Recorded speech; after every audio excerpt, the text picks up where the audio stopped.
Welcome back. This is our first lecture of the series this semester. We're happy to have a person who is more related to what I studied than some of the other speakers we've had. So Dan Betancourt has been the president and CEO of the Community First Fund and has been in a lot of economic development of various sorts for many, many years. With the latest thing being instrumental in small business COVID relief in Pennsylvania. He's on many boards, advisory boards for the Wells Fargo, for our college, for a lot of things down in DC and Philadelphia. So he has a wealth of experience and expertise in both economic development, personal career, and I'm really excited about the title of social justice today because I think a lot of our students identify with social justice needs and social justice messaging, and many people don't couple necessarily finance with this. So I'm eager to hear what Dan has to say about this, and we're so thankful for you to come, and please give him nice.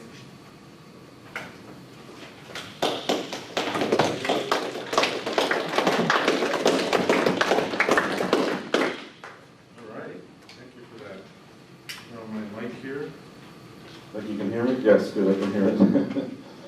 So again, thank you for that introduction, Professor Dimitri. I won't try to say your last name, but we all know who you are.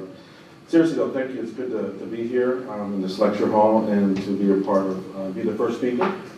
I know that we all had a very difficult last year, and so it's good to be together with you here. So again, thank you, Dimitri. It's great to see all of you and be able to talk about our work on the intersection of financing and economic and social justice. You know, I do work for an organization. I'll be getting into the kind of work that we do, the ethical financing that we provide and equitable financing. And you know, the most important thing that we do is we try to provide capital for those that need it the most. And I think that you'll leave this lecture and know and see how a community development institution is different than a traditional bank. And you know, back in May of last year, you know, the world kind of changed. Not March of last year, but in May, you remember what happened? You know, the incident of George Floyd, that kind of changed the whole conversation around social and economic justice. I'm sure you have lots of thoughts about that. You know, I live in downtown Lancaster, and I remember people marching in front of my house, right? I live literally in a condo overlooking the square. I thought it was very important for me to leave my apartment, even though we're in the middle of COVID, and participate in democracy, which is really interesting to me. It's part of my life's work. So thank you. As you heard, I am the CEO of Community First Fund. And Community First Fund is a nonprofit organization that you probably never heard of.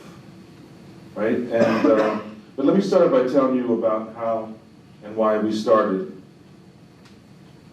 What you may not know in the world of banking is that there's a small industry within that world of banking that helps people and gives them a second chance. And that's what we do at the organization that I lead. We help the community, and that's why we're called Community First Fund.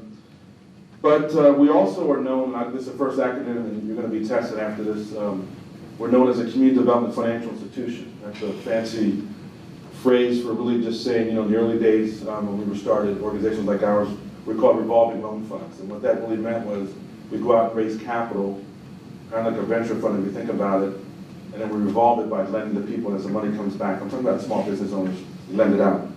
So that's what a CDFI is, a community development financial institution. You'll learn more about that. But we do lend, our particular organization lends to small business owners, to nonprofits, growing their programs, the community developers, ones that are building affordable housing, among others, across, in our case, a 20-county area in Pennsylvania, in Delaware, and New Jersey. And we did start about 30 years ago, and back then a small group of community leaders in Lancaster and business leaders were dedicated to the creation of a just organization based here in this county, in Lancaster. And our founders believed that everyone in our community had the right to make a decent living, deserved, to reside in a safe, affordable home, and should have the necessary resources to build a nest egg for the future. So while we started out very small, you can see now we've had significant impact in this region over the last 30 years with over $350 million in small business loans. And understand our average loan is about $80,000. Many are as low as $1,000, some are as high as $1 million or more. We provided over 5,000 loans to businesses and nonprofits in the surrounding counties right over here around E-Town College. So why does Community First Fund exist?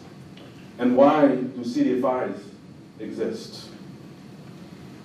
So what is exactly a CDFI as I mentioned to you, and why were we created, is what we're here to talk about. And so this industry that I'm referring to, the small industry within the banking industry, has its roots back to the mid-70s and received official designation and certified by the U.S. Treasury Department back in 1994 when nonprofits were created, the CDFIs, to address the gap in the nation's banking industry. And basically what that means is poor communities were not getting the same services and access to capital that were prevalent in more affluent communities. And so the purpose of a community revolving fund, or a CDFI, is to address the challenges that are the result of historic discrimination and racism within the banking system. And in response to those challenges, CDFIs were put out there as a model. And now we are widespread. There are over 1,000 across the United States, and we provide financing to underserved communities and people left behind by mainstream financing institutions. And one of these I just wanted to share with you, just before I get into some heavy statistics, I wanted to share with you one of our clients in Lancaster City. Actually, just coincidentally went to high school with Champ Hall. We ran track together, when I was in high school a long time ago. And so Champ was interesting because in 1982, he was the youngest person to, at that time, receive a barber's license. So he went about starting a number of barber shops, in Lancaster County, really. And along the way, he discovered Community First Fund, and we provided him loans to open up multiple barber shops. And in 2003, he started bugging us and saying, hey, we want to open up a barber school, right? To really train people, to train entrepreneurs so they can go out and start their own barber shop or hair salon. And since then, Champ has graduated over 1,000 students that went on to become entrepreneurs. They're managers, they're employees of barbershops and hair salons all across this region. So thanks to his talent and vision and determination, the next generation of barbers are found in their calling really fulfilling their calling and spared many people of a bad haircut. So I'm not one of his clients. Not sure if you know why, but so back to what we do. So how does financing intersect social and economic justice? You're definitely going to leave this lecture and know the answer to that, I think. And how Community First Fund is not only a financial institution, but a civil rights organization. Did you hear that? We are a civil rights organization. I don't know if you're going to have any banker ever stand in front of you and say those words. Because we fight for equality and resources for underserved communities. Much of it all boils down to a whole industry of banking and investing that's just based off of greed and discrimination. Unconscious bias in many respects. And that is a bad combination. So here's some of the proof in these slides. The bar chart on these slides show how data compiled by the Federal Reserve Bank, the U.S. Federal Reserve Bank, published this study in 2021, Small Business Credit Survey. And what they show in these slides is how business owners have to apply multiple times to receive a loan, and it's done by race. And what you can see is that people of color, when I say people of color, I'm talking about African American, Latinos and Asians and Native Americans, they have to submit many more applications to be approved than their white counterparts. And why do they have to go through the application so many times to get approved, or may never be approved? Well, this next slide will show you, because compared with their white business owners, they're constantly being denied. And by the way, and these studies that you're going to see here are the similar characteristics, being denied with similar credit scores, similar business experience. And in many cases, it's even applying online, there's algorithms doing this, believe it or not. They keep applying and hoping that their application is going to be approved. So black business owners have it the worst because they're half as likely to receive a loan as I said, as other business owners, and they're having a hard time getting business loans, lines of credit, cash advances, and Hispanics are not far behind them. And so the Federal Reserve Bank, the chart you see here, is based off of national data. And this slide actually shows, so what you saw on the prior slide was the national data, but this slide that you see here is really local data. Banks in this area, in your community. And what this shows is discrimination right here in this region. You can see the amount of loans that Community First One approved for people of color, significantly higher than all the other banks combined. How is it that Community First One became the banker of choice for business owned by people of color?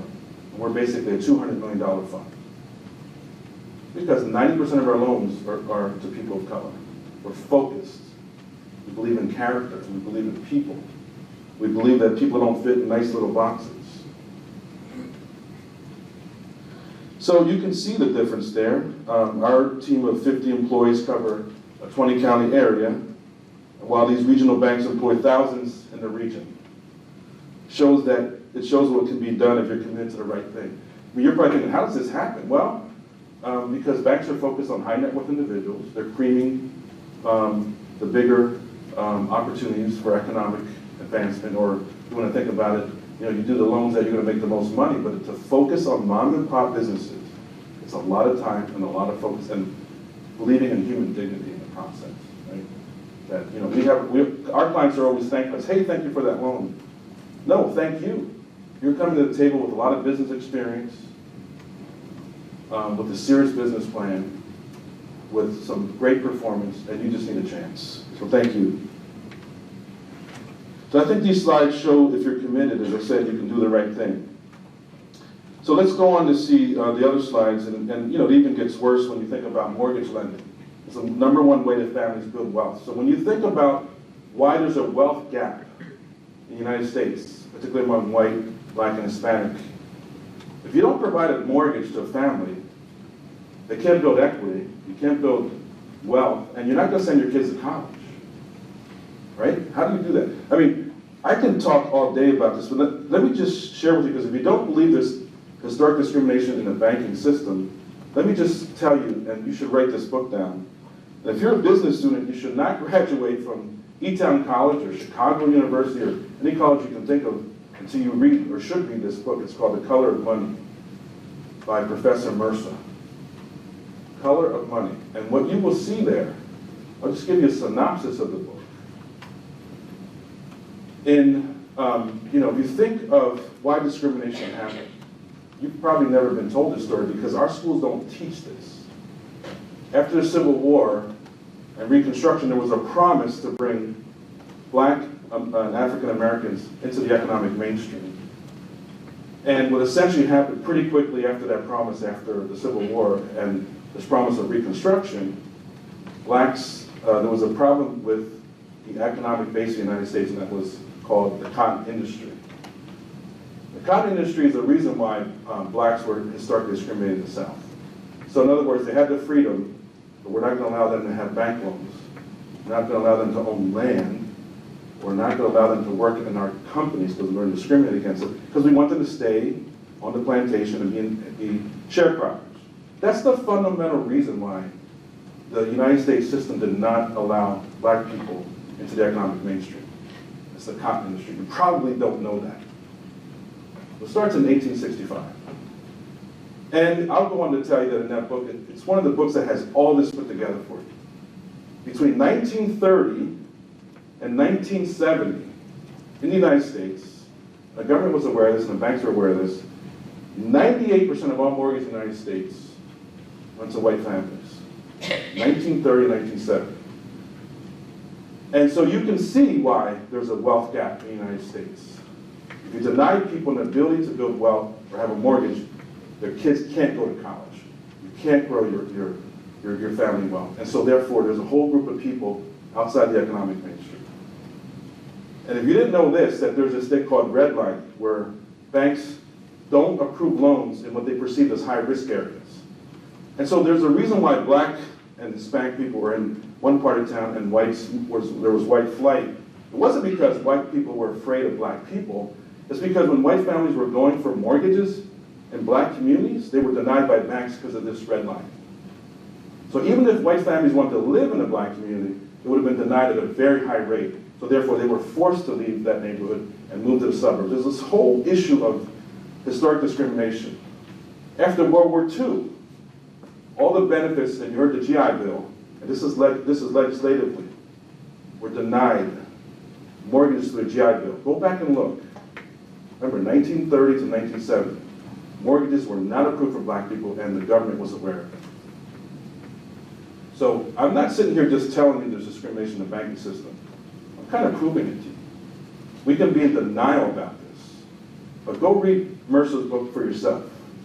Go read The Color of Money. You're going to see this is really deep stuff here in the United States. But your history is not being told to you. Back to the lecture here, guys. So, Ted, thank you for helping me here today. So we're starting to talk about the mortgages. In a recent article by the Associated Press and Markup, they detailed an investigation looked at 2 million mortgages. Remember, many of these were online. And this algorithm that I was telling you about had found its way to discriminate against people of color.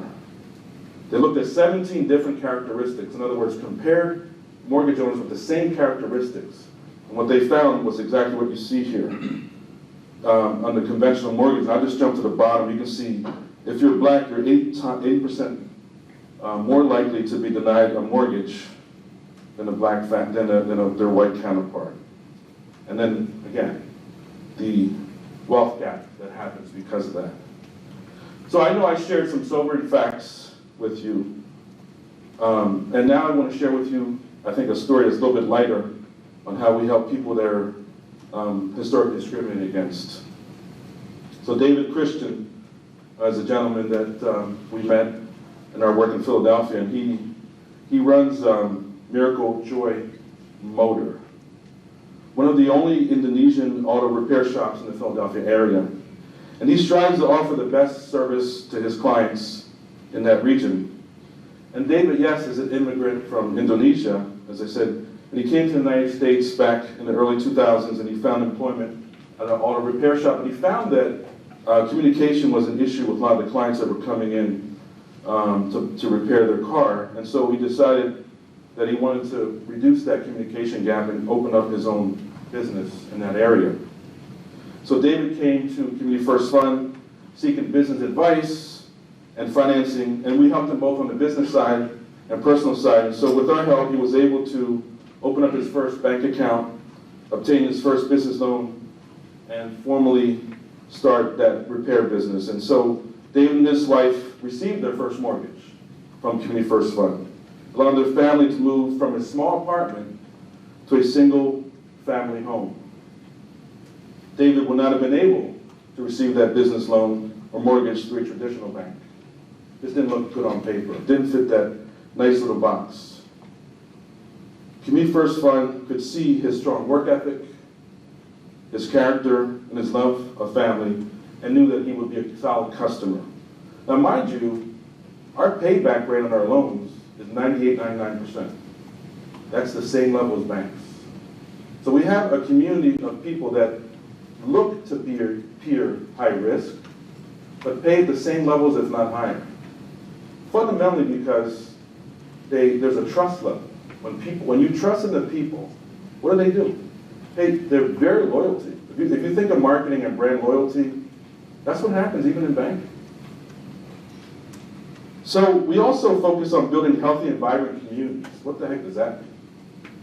We look at the needs that communities have, not just entrepreneurial lending, which is what I'm talking about today, different facets of the community that need support so that we have a vibrant and healthy community. So from the information I shared, I hope you can now understand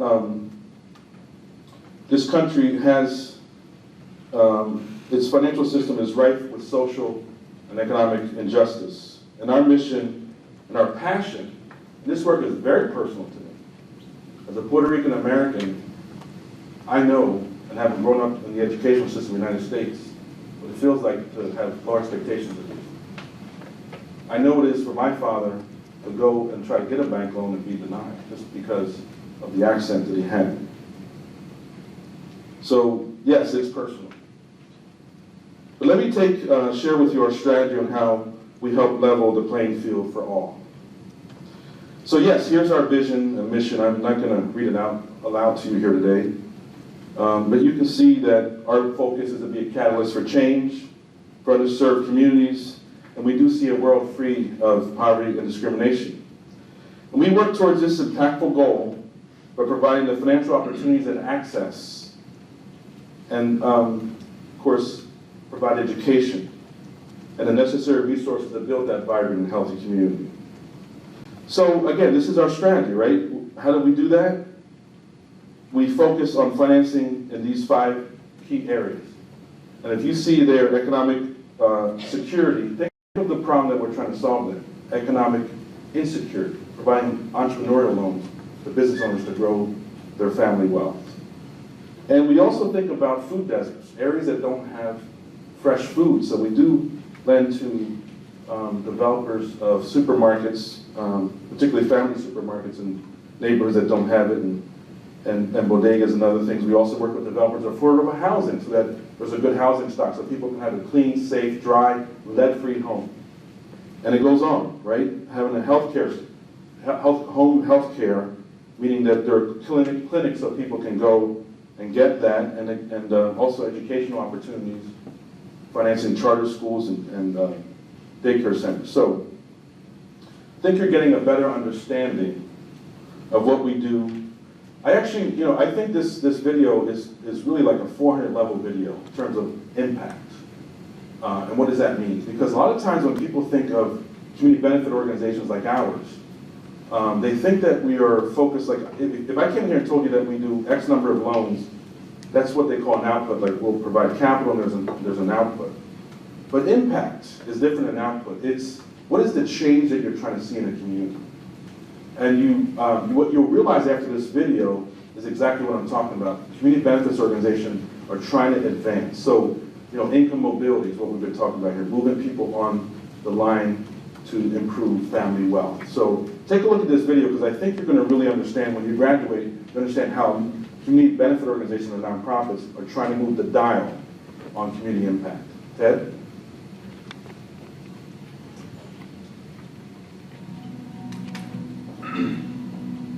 Some bridges are built to span a river, some to reach across mountains.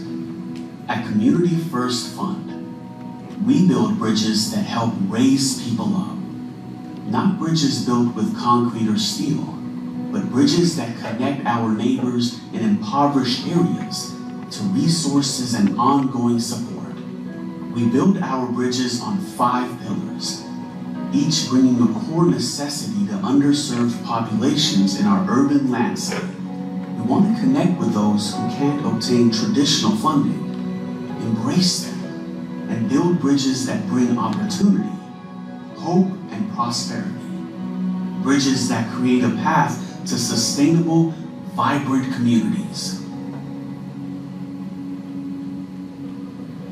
Community First Fund helps businesses grow, creating more jobs. We empower budding entrepreneurs with the financing to live out their dreams of owning a business. And as financial literacy increases, individuals and families realize economic stability. We fund conscientious builders and developers, who are providing safe and affordable housing options in areas where there is short supply.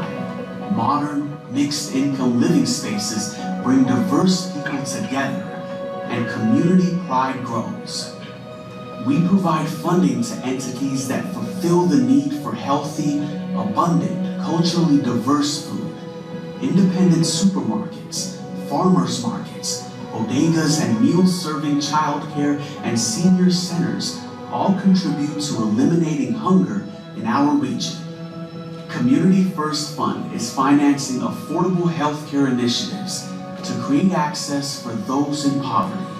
Urban clinics and private practices serve those most in need, and home health agencies are treating people right where they live. Newly established charter schools are expanding education through our funding. Child care centers are offering early childhood education, and college prep programs are enhancing workforce development. Education brings advancement and prosperity, which breathes life. We realize that our neighbors face many challenges, but with funding for these 5 pillars, economic security, affordable housing, food resources, accessible healthcare, and education, Community First Fund is building bridges to vibrant and healthy communities. Communities reborn.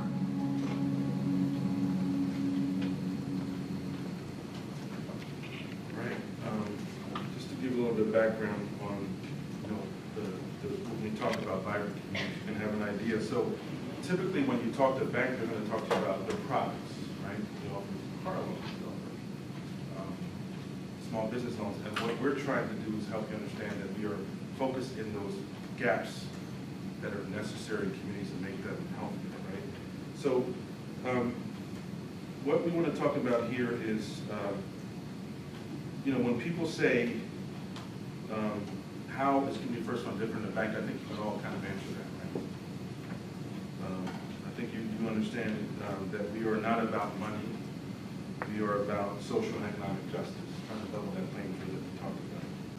So on this side, you can see some stats that highlight the disparities in these 5 different areas that we've been talking about, housing and education, through these insecurities that we're talking about. And if failed even one of these areas can impact not only the lifelong success of families and individuals, but the community as a whole. The Federal Reserve a number of years ago kind of figured out GDP. When you marginalize a community, particularly our GDP in the U.S. or a community, it lowers your ability to grow your economy, right? You have a whole sector of an economy that's not participating. That has effects on your community. So you can see that these numbers there are not random statistics, but disparities occurring right here in this region. Even if you're not from this area, I'm sure the odds that your hometown is also facing similar challenges. And the slides show the types of businesses here. Remember I talked about how financial institutions talk about products. Well, this is, maybe if you line up our products, you can see that they're all lined up on these critical success areas for a community. So every day we work with entrepreneurs who create jobs and build new homes. And we work with those grocery stores that are going to work in those areas that don't have it. We work with healthcare facilities and serve people in their own neighborhoods. And we support schools that reach young people and offer training, job training, and skills for adults. And we like to collaborate with community leaders and schools like E-Town College that are transforming downtowns or want to transform downtowns like here in E-Town. And many people, when they look at our organization, they think we're only a lending institution, but it goes much deeper than that. We're very proud of, sorry about that, I turned off my mic. We are very proud of the work that we do, and you can see that people remember the opportunity. That we invest in people who believe in the American dream and are willing to take risk and work hard for it. Now, our efforts, Ted, if you want to move along, this is the impact you can see the impact in the region. We've provided financing for over 20,000 jobs. almost 3,000 housing units, and 8,000 child care opportunities, all in low-income communities here in the last 30 years. But the impact goes far beyond these metrics that you see there. We do focus on quality of life for poor people, and that's exactly what we do. A strategy that creates economic opportunities by increasing income and creating a better path for poor people. Well, here's an example of something that we've done in the region, and I'm going to move a little bit faster these examples. You may have heard of the Salvation Army in Harrisburg. They consolidated a couple of their buildings into one, a very large center there, and we provided $10 million in tax credits so they can serve about 20,000 individuals a year. And what they do there is they provide job training, they provide a food pantry, programs for youth, emergency programs, and many other things. And so that's the catalytic work that we're trying to do to eliminate poverty, increase the opportunities for people to move along. But you know, in COVID, we had to change our whole business model, right? From a traditional lending institution to trying to respond to this emergency thing, emergency economic devastation that we experience here in this region. So over the past 18 months, we've seen this devastation for these entrepreneurs, and we have pivoted our entire operation to provide small business grants and support for these business owners. I understand Community First Fund doesn't have grants to give away. So what we were able to do was access federal money to help these entrepreneurs. So we were able to put out $90 million in grants to small businesses, about 5,000 of them. And understand, we typically provide about $30 million in loans in a year. And so you can see how we had to ramp up, change our lending model to a grant-making institution. So think about it, for a foundation to put out $90 million, you have to be about $2 billion in size, right? That's how foundations work. That's how an endowment fund works. You take your earned income and then you give it out. So that's the kind of pivoting that we had to do in this region, and to provide that critical funding to help these businesses to survive the pandemic. I don't know if you've heard of what the federal government did. They put about $1 trillion out in a program called the PPP program through the Small Business Administration. And to some degree it was a disaster for small mom and pop businesses, because the way it was structured, it was structured that this $1 trillion would go out to the banks, traditional banks, and they would filter it down and approve grants to small business owners. But what the banks did, and this is well documented, they really just focused on their clients. They kind of saw it as a bank bailout, right? If you have this capital in your bank, what are you going to do? You're going to focus on your clients, save the loans in your portfolio. But there were a lot of people, particularly disadvantaged business owners, that don't have those bank relationships, that didn't get that capital. And that, again, that's de facto discrimination, right?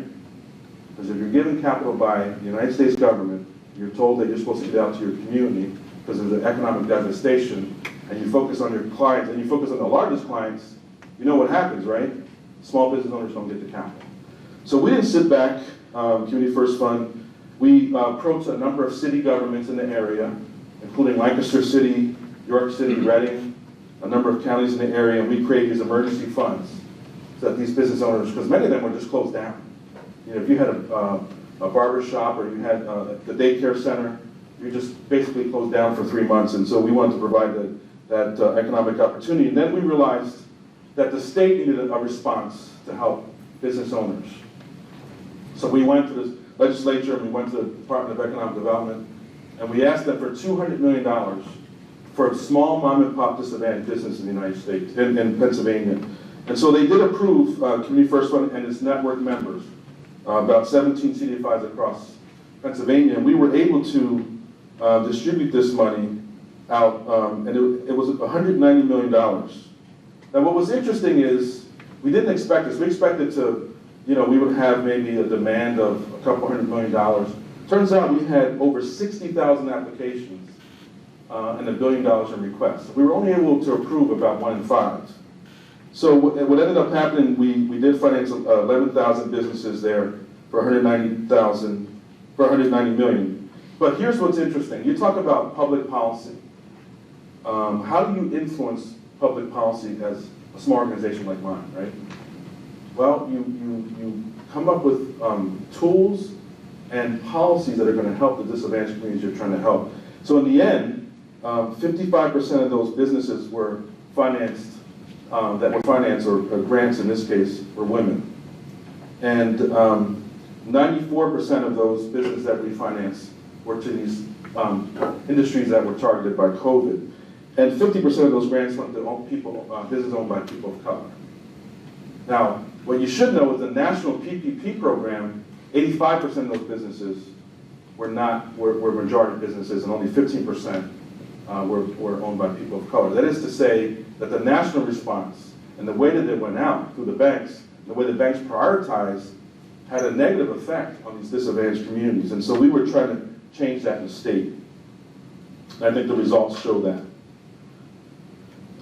So, you know, Magical Daycare Center there is an example of a business that needed a grant because they were closed down for 3 months, and we were able to get one about $20,000 so they can respond through their PPE requirement that they needed to. That's the COVID-related kind of things that they need to do, and also change the procedures and respond so that they can help those families in Europe. I'm going to move on here a little bit and just talk about two major initiatives that Community First Fund's working on. One is that we recently merged with a smaller CDFI in the Philadelphia area, and you know, creating a much larger organization and going much deeper in a neighborhood in Philadelphia called the Kensington area. Some of you or may not have heard of Kensington because it's really challenged, particularly with the opioid crisis that's going on there. And so a lot of stress going on with business owners and business leaders there. I think we're going to make a major change in that neighborhood with our organization, and just really focusing on that Philadelphia neighborhood, the way we focus in on small towns in the region. So, you know, we started working with this client there at Coquille Bakery, and she's one that has had multiple loans from us in that neighborhood, and she's really grown her business from a storefront, small mom and pop business, to a large bakery that provides really nice goods to restaurants in that area.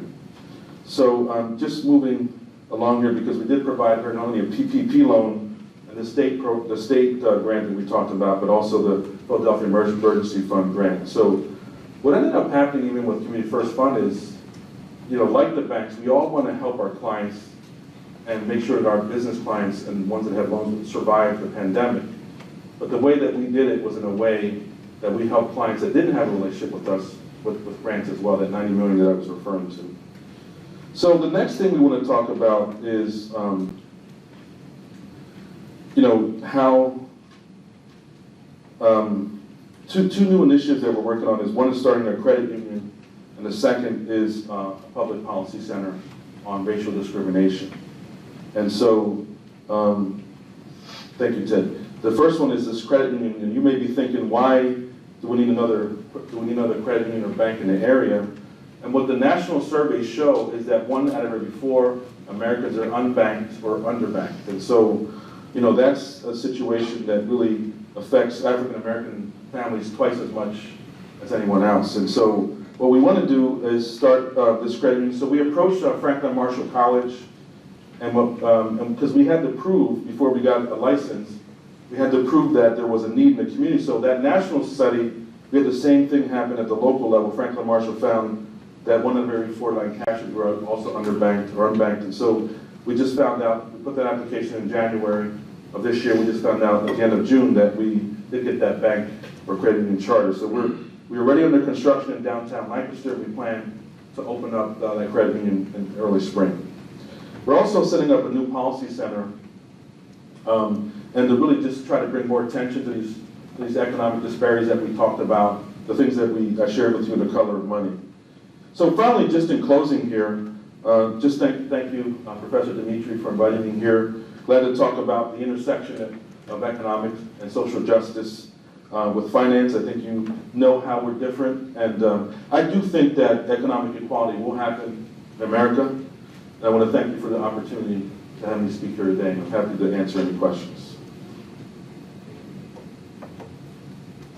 Any questions from the students? Yes, Marty. The 16% that were not low income, What qualifies them to work with you? So we think about working in low to moderate income communities all across the region. And so we also, it's just sort of this dual mission thing that we have going, is we do work with low to moderate income borrowers, but we also want mainstream business owners to locate low to moderate income communities, low to moderate income communities. And so you can be high net worth, and we help you if you want to invest in an area like Harrisburg or Lancaster or York. So it makes a lot of sense for us to try to think about community revitalization in a way that, you know, mixed income communities are stronger than a community where all poor people live.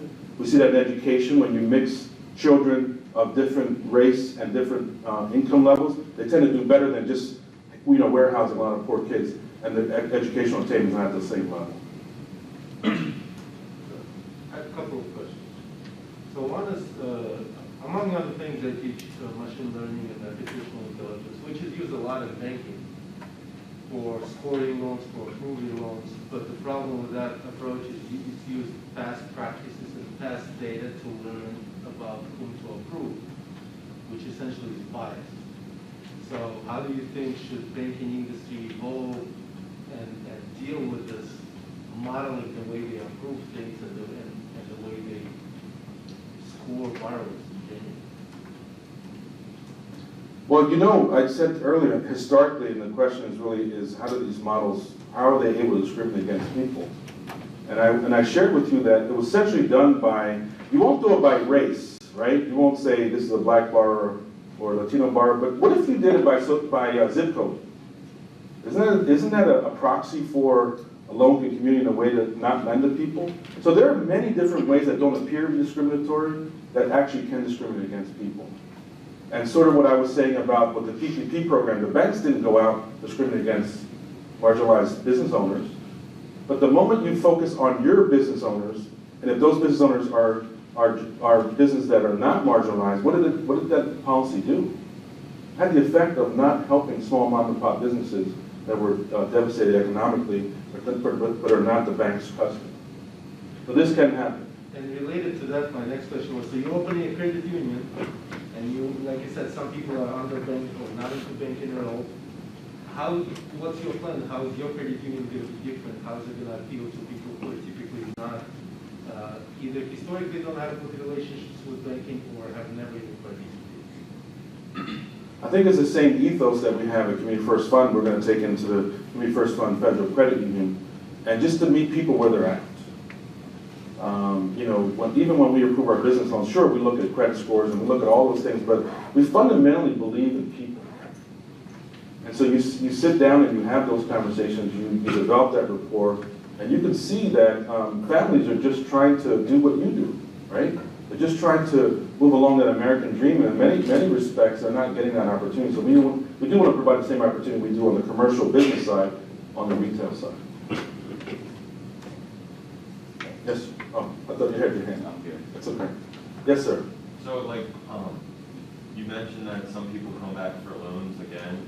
Do you know the percentage of people that come back again for loans, like the returning percentage? So that's a great question, because it was, 30 years ago, we thought, oh yes, we're going to provide the first business loan, and they're going to go off and they're going to be ready for the financial mainstream. So I definitely think 50% of our borrowers are coming back for multiple loans, because they're still not able to access the mainstream banks. And then I think where we got to the point today is they just now see us as their banker relationship, and really probably don't want to go to a bank because they feel like they're being treated here in a manner that they feel like they're respected. So then on top of that, would you say the 50% that didn't come back, would they be, like, would you help them, when you provided them with money, would that help them become successful to the point where they didn't have to come back for a second loan? Yeah, I mean, we kind of see ourselves like the minor league team that even though I've been sharing these things to you, I'm not an adversarial to a bank. You should know I am a bank. I come from a bank and learned all those things, but we've applied, the whole impact piece, right, trying to change these communities. And so we do see that we can build that minor league team, and then business can go off and go and have their own bank relationship, and that's success for us as well.